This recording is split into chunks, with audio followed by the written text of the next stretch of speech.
DPR ಅಗ್ರಿವರ್ಲ್ಡ್ ವೀಕ್ಷಕರು ಹಾಗೂ ಎಲ್ಲ ರೈತರಿಗೂ ನಮಸ್ಕಾರ. ಇವತ್ತು ನಾವ್ ಏನಂದ್ರೆ ನಿಮ್ಗೆ ಸಾವಯವ ಗೊಬ್ಬರದ ಬಗ್ಗೆ ತಿಳಿಸ್ಕೊಡಕ್ಕೋಸ್ಕರ ಬಂದಿದೀವಿ. ಏನಪ್ಪಾ ಅಂತಂದ್ರೆ ಇವತ್ತು ಬಹಳ ನಮ್ ಬೆಳೆಗಳು ಭೂಮಿನೂ ಸಹ ಫಲವತ್ತತೆ ಕಳ್ಕೊಂಡಿದೆ. ಮತ್ತೆ ನಮ್ ಬೆಳವಣಿಗೆ ಸರಿಯಾದ ಇಳುವರಿ ಬರ್ತಾ ಇಲ್ಲ. ಮುಖ್ಯವಾದ ಕಾರಣ ಏನಂತಂದ್ರೆ ನಮ್ಮ ಪೂರ್ವಜರು ಯಥೇಚ್ಛವಾಗಿ ಈ ಸಾವಯವ ಗೊಬ್ಬರವನ್ನು ಉಪಯೋಗಿಸ್ತಾ ಇದ್ರು.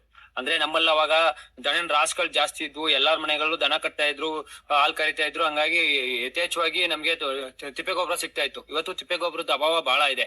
ಸೊ ಹಾಗಾಗಿ ಏನಂತಂದ್ರೆ ನಮ್ಮಲ್ಲಿ ಸಾವಯವ ಗೊಬ್ಬರ ನಿಮ್ಗೆ ಸಿಗುತ್ತೆ. ಅಂದ್ರೆ ಈ ಸಾವಯವ ಗೊಬ್ಬರ ಏನಪ್ಪಾ ಅಂತಂದ್ರೆ ಈ ತಿಪ್ಪೆ ಗೊಬ್ಬರನ ನಾವು ಡೈರೆಕ್ಟ್ ಆಗಿ ಹಾಕೋದ್ಕಿನ್ನ ಅದನ್ನ ಒಂದು 100 ದಿನ ಕಳಿಸಿ ಅದನ್ನ ಪೌಡರ್ ಫಾರ್ಮ್ ಅಲ್ಲಿ ಮಾಡಿ ನಿಮ್ಗೆ ನೀವು ಭೂಮಿಗೆ ಅಪ್ಲೈ ಮಾಡಿದ ತಕ್ಷಣ ಯಾವ ರೀತಿ ನೀವು DAPನೋ ಅಥವಾ ಬೇರೆ ಹಾಕಿದ್ರೆ ಅದಕ್ಕೆ ರಾಸಾಯನಿಕ ಗೊಬ್ಬರದಲ್ಲಿ ಯಾವ ತರ ಪೋಷಕಾಂಶಗಳು ಸಿಗುತ್ತೋ ಅದೇ ರೀತಿ ಈ ಸಾವಯವ ಗೊಬ್ಬರದಿಂದ ಗಿಡಗಳಿಗೆ ಇಮಿಡಿಯೇಟ್ ಪೋಷಕಾಂಶ ಸಿಗ್ತಕ್ಕಂಥ ರೂಪದಲ್ಲಿ ಗೊಬ್ಬರವನ್ನ ತಯಾರು ಮಾಡಿ ನಿಮ್ಗೆ ಕೊಡ್ತಾ ಇದೀವಿ. ಈಗ ನಾವು ಯಾಕೆ ಸಾವಯವ ಗೊಬ್ಬರವನ್ನ ಅಂದ್ರೆ ಈ ಕಳಿಸಿದ ಸಾವಯವ ಗೊಬ್ಬರನ್ನ ಉಪಯೋಗಿಸ್ಬೇಕು ಅನ್ನೋದಕ್ಕೆ ನಾನು ಕೆಲವೊಂದು ಕಾರಣಗಳನ್ನ ಹೇಳ್ತೀನಿ. ಇವತ್ತು ಏನಾಗಿದೆ, ಫಸ್ಟ್ ನಾನು ಮೊದ್ಲೇ ಹೇಳ್ದಂಗೆ ಮೊದ್ಲ ಪ್ರಾಬ್ಲಮ್ ಬಂದು ತಿಪ್ಪೆ ಗೊಬ್ಬರದ ಅಭಾವ. ನೀವ್ ಎಲ್ಲಾ ಊರಲ್ಲೂ ಈಗ ರಾಸುಗಳು ಜಾಸ್ತಿ ಇದ್ವು, ಈಗ ಇಲ್ವೇ ಇಲ್ಲ. ನಿಮ್ ತುಂಬಾ ಊರುಗಳು ಹೋದ್ರೆ ನಿಮ್ಗೆ ತಿಪ್ಪೆ ಗೊಬ್ಬರ ಸಿಗದೇ ಇಲ್ಲ. ಮತ್ತೇನಂದ್ರೆ ನಮಗ್ ಬೇಕಾದ ಸಮಯಕ್ಕೆ ಅಂದ್ರೆ ಸರಿಯಾಗಿ ನಮ್ ನಾಟಿ ಸಮಯಕ್ಕೆ ಸಿಗೋದಿಲ್ಲ. ಮತ್ತೆ ಇನ್ನೊಂದೇನಂತಂದ್ರೆ ಇವತ್ತಿನ ತಿಪ್ಪೆ ಗೊಬ್ಬರ ಏನಾಗಿದೆ, ಕಳ್ತಿರಲ್ಲ. ಮೊದ್ಲು ಚೆನ್ನಾಗಿ ಕಳಿಸ್ತಿದ್ರು. ರೈತರು ಏನ್ ಮಾಡ್ತಿದ್ರು, ಒಂದ್ ಸಿಂಪಲ್ ಆಗಿ ಯೋಚನೆ ಮಾಡಿ.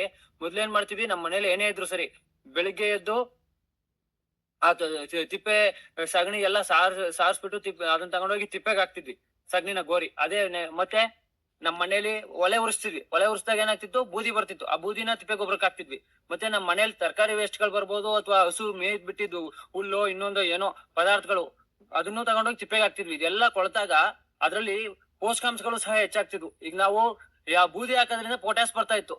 ನಾವು ಬೇರೆ ತರಕಾರಿಗಳು ಹಾಕೋದ್ರಿಂದ ಮೈಕ್ರೋನ್ಯೂಟ್ರಿಯೆಂಟ್ ಹೆಚ್ಚಿಗೆ ಆಗ್ತಾ ಇತ್ತು. ಅದೇ ಈ ಬದಲಾದ ಕಾಲದಲ್ಲಿ ಏನಾಗಿದೆ ಅಂದ್ರೆ, ಈಗ ತಿಪ್ಪೆ ಅಂದ್ರೆ ಬರೀ ಸಗಣಿ ಹಾಕಲ್ಲ, ಸಗಣಿ ಜೊತೆಗೆ ನಮ್ಮ ಮನೆಯ ಪ್ಲಾಸ್ಟಿಕ್ ನು ತಗೊಂಡ್ ಹಾಕ್ತಿವಿ. ಇನ್ನೊಂದ್ ಮಾತ್ರೆ ವೇಸ್ಟ್ ಇದೆ, ಇನ್ನೊಂದ್ ತಗೊಂಡ್ ಹಾಕ್ತಿವಿ. ನಮ್ಮ ಮನೇಲಿ ಏನ್ ಉಳಿದಿದೆ ಪ್ಲಾಸ್ಟಿಕ್ ಎಲ್ಲಾನು ತಗೊಂಡ್ ಹಾಕ್ತಿವಿ. ಇವು ಯಾವ ಕೊಳಿತಕ್ಕಂತ ವಸ್ತುಗಳಲ್ಲ. ಮುಂಚೆ ನಾವು ಕೊಳಿತಕ್ಕಂತ ತ್ಯಾಜ್ಯ ವಸ್ತುಗಳನ್ನ ಮಾತ್ರ ನಾವು ತಿಪ್ಪೆಗೆ ಹಾಕ್ತಿದ್ವಿ.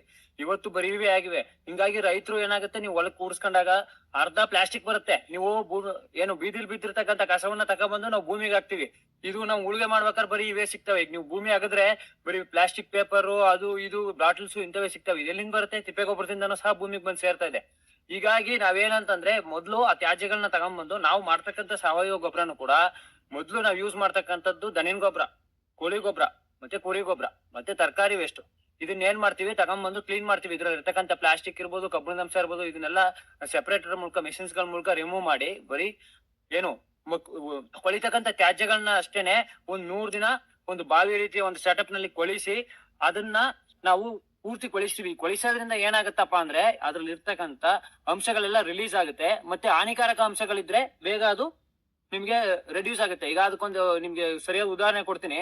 ನಮ್ಮಲ್ಲೊಬ್ರು ಸಾವಯವ ರೈತರಿದ್ದಾರೆ. ಅವರು ಹಲವಾರು ವರ್ಷದಿಂದ ಅರಿಶಿನ ಬೆಳಿತಾರೆ. ಈಗ ಹೋದ ವರ್ಷ ಏನಾಯ್ತಪ್ಪ ಅಂದ್ರೆ ಅವರು ಕಂಪ್ಲೀಟ್ ಪೂರ್ತಿ ಸಾವಯವ ಆರ್ಗ್ಯಾನಿಕ್ ಸರ್ಟಿಫೈಡ್ ಆಗಿದೆ ಅವ್ರದ್ದು. ಈ ಅರಿಶಿನ ಬೆಳೆದ್ಮೇಲೆ ಎಲ್ಲ ಆಯ್ತು, ಬೆಳೆದ್ರು, ಅದನ್ನ ಬೇಯಿಸಿದ್ರು, ಎಲ್ಲ ಮಾಡಿದ್ರು.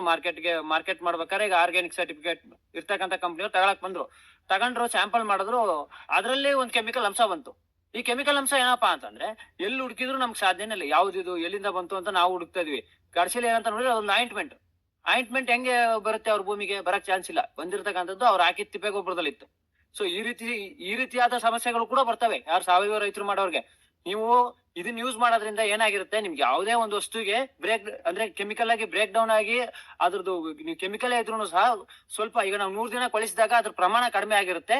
ಅದು ನೀವು ಆರ್ಗ್ಯಾನಿಕ್ ಆಗಿ ಮಾಡಿದಾಗ ಗಿಡಗಳಿಗೆ ಅಪ್ಟೇಕ್ ಆಗಲ್ಲ, ಅಂದ್ರೆ ಕಡಿಮೆ ಆಗಿರುತ್ತೆ. ಗಿಡಗಳಲ್ಲಿ ನೀವು ಯಾವುದೇ ಬೆಳೆಯಲ್ಲಿ ಅದ್ರದ್ದು ರೆಸಿಡ್ಯೂನೆಸ್ ಬರಲ್ಲ. ಸೊ ಇದು ಸಹ ಒಂದು ನಿಮ್ಗೆ ಸಾವಯವ ಗೊಬ್ಬರ ಉಪಯೋಗಿಸೋದ್ರಿಂದ ಅತ್ಯುತ್ತಮವಾದಂತ ಯೂಸಸ್. ಮತ್ತೆ ಮೇನ್ ಏನಪ್ಪಾ ಅಂದ್ರೆ, ಈಗ ನೀವು ಸಾವಯವ ಗೊಬ್ಬರ ಹಾಕೋದ್ರಿಂದ ಭೂಮಿಯ ಇಂಗಾಲ ಅಂದ್ರೆ ಕಾರ್ಬನ್ ಕಂಟೆಂಟ್ ಜಾಸ್ತಿ ಆಗುತ್ತೆ, ಆರ್ಗ್ಯಾನಿಕ್ ಮ್ಯಾಟರ್ ಜಾಸ್ತಿ ಆಗುತ್ತೆ. ಈಗ ನೀವೇನಂತಂದ್ರೆ ನೀವು ಯಾವುದೇ ಭೂಮಿಗೆ, ಈಗ ಕೆಲವ್ರು ಹೇಳ್ತೀರಿ ನಾನು ಒಂದ್ ಮೂಟೆ ಗೊಬ್ಬರ ಹಾಕ್ದೆ, ಅವನು ಒಂದ್ ಮೂಟೆ ಗೊಬ್ಬರ ಹಾಕ್ದ, ಅವ್ರಲ್ಲಿ ಬಂದಂಗ್ ಬೆಳೆ ನಂಗೆ ಬರಲ್ಲ ಅಂತೀರಾ. ಬಟ್ ಅವ್ನ ಭೂಮಿಲಿ ಆರ್ಗ್ಯಾನಿಕ್ ಕಂಟೆಂಟ್ ಜಾಸ್ತಿ ಇರುತ್ತೆ. ಅಂದ್ರೆ ಆರ್ಗ್ಯಾನಿಕ್ ಮ್ಯಾಟರ್ ಎಲ್ಲಿ ಜಾಸ್ತಿ ಇರುತ್ತೋ ಅಲ್ಲಿ ಸೂಕ್ಷ್ಮಾಣು ಜೀವಿಗಳು ಕೆಲಸ ಮಾಡ್ತವೆ. ನಾವು ಕೊಡ್ತಕ್ಕಂಥ ಗೊಬ್ಬರ ಇರ್ಬೋದು, ಔಷಧಿ ಇರ್ಬೋದು, ಗಿಡ ತಗೊಳುತ್ತೆ. ನಾವು ನಮ್ ಭೂಮಿಯಲ್ಲಿ ಆರ್ಗ್ಯಾನಿಕ್ ಮ್ಯಾಟರ್ ಇಲ್ಲ ಅಂತಂದ್ರೆ ಅದು ಮಣ್ಣು ಸತ್ತೋಗಿದೆ ಅಂತ ಅರ್ಥ. ಅಲ್ಲಿ ನಿಮ್ಗೆ ಬೇರ್ ಬೆಳೆಯುತ್ತೆ, ಬಟ್ ಬೇರಿಗೆ ಬೇಕಾದಂತ ಎಂಜೈಮ್ಸ್ ಇರಲ್ಲ, ಸರಿಯಾದ ರೀತಿಯಲ್ಲಿ ಪೋಷಕಾಂಶವನ್ನ ತಗೊಳಲ್ಲ. ಅದಕ್ಕೋಸ್ಕರನೇ ನಾವು ಈಗ ಈ ಒಂದು ಏನು ಪೂರ್ತಿ ಕಳಿಸಿದಂತ ಒಂದು ಆರ್ಗ್ಯಾನಿಕ್ ಗೊಬ್ಬರವನ್ನು ತಯಾರು ಮಾಡಿದೀವಿ. ನೋಡಿ, ನಮ್ ಗೊಬ್ಬರನ ನಿಮ್ಗೆ ತೋರಿಸ್ತೀನಿ. ಈಗ ಈಗ ಈಗ ರೈತರಿಗೆ ನಮ್ ಸಾವಯವ ಗೊಬ್ಬರ ತೋರಿಸ್ತೀನಿ ನೋಡಿ ಹೇಗಿದೆ. ಇಲ್ಲಿ ನಾವು ಸ್ಯಾಂಪಲ್ ತಂದಿದ್ದೀವಿ ಅದಕ್ಕೋಸ್ಕರನೇ ನೋಡಿ. ಇದೇ ನಮ್ ಪೂರ್ತಿ ಕಲಸಿದಂತ ಸಾವಯವ ಗೊಬ್ಬರ. ಇದ್ರಲ್ಲಿ ಕೇವಲ ದನಿನ ಗೊಬ್ಬರ, ಕೋಳಿ ಗೊಬ್ಬರ ಅಂದ್ರೆ ಏನು ಕೊಳಿತಕ್ಕಂತ ತ್ಯಾಜ್ಯಗಳನ್ನ ಯೂಸ್ ಮಾಡಿ ತಯಾರು ಮಾಡಿರ್ತಕ್ಕಂಥ, ಇದ್ರಲ್ಲಿ ಯಾವುದೇ ರೀತಿ ಮಡ್ಡಿ ಇರ್ಬೋದು ಅಥವಾ ಸಿಟಿ ಕಾಂಪೋಸ್ಟ್ ನಾವು ಮಿಕ್ಸ್ ಮಾಡಿಲ್ಲ. ಇದು ಗೊಬ್ಬರನ ಕೊಳಿಸಿ ತಯಾರು ಮಾಡಿರೋದು. ಇದು ನೋಡಿ, ಇದನ್ನ ನಾವು ಆಗ್ಲೇ ಈ ಮೂಟೆಯನ್ನ ಓಪನ್ ಮಾಡಿಟ್ಟು ಸುಮಾರು ನಿಮ್ಗೆ ಒಂದು 3-4 ತಿಂಗಳಾಗಿದೆ. ಆದ್ರೆ ಇದು ನೋಡಿ ಯಾವುದೇ ರೀತಿ ಮಾಯಿಶ್ಚರ್ ಕಡಿಮೆ ಆಗಿಲ್ಲ. ಇನ್ನೂ ಸಹ ಇದು ಹಸಿ ಇದೆ.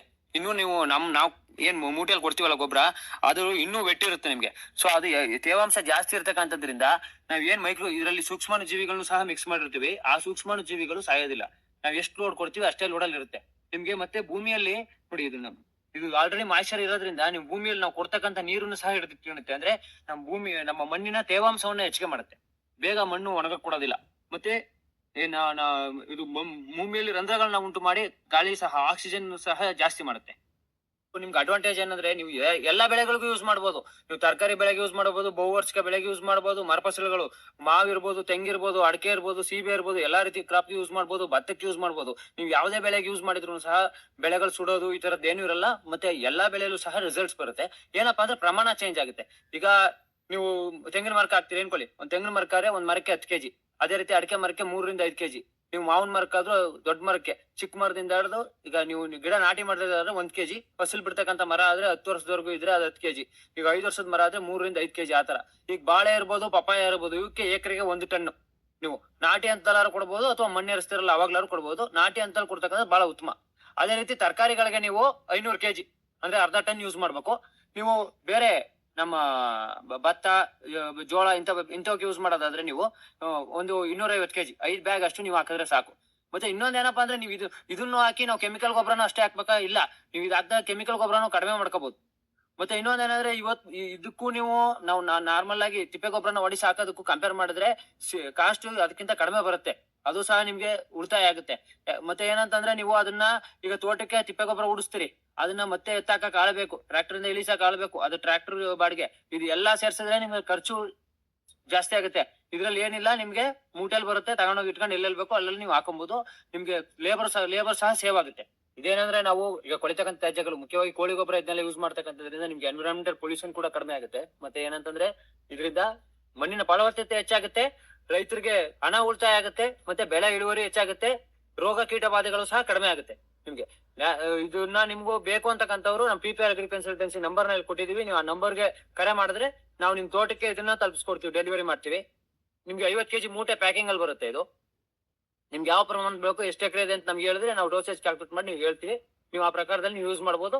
ಮತ್ತೆ ಇದೇನಪ್ಪ ಅಂದ್ರೆ ನೀವು ಯಾವಂತೆಲ್ಲಾರು ಯೂಸ್ ಮಾಡಬಹುದು, ಯಾವ ಮಣ್ಣಿಗಾದ್ರೂ ಯೂಸ್ ಮಾಡಬಹುದು, ಏನು ತೊಂದರೆ ಇಲ್ಲ.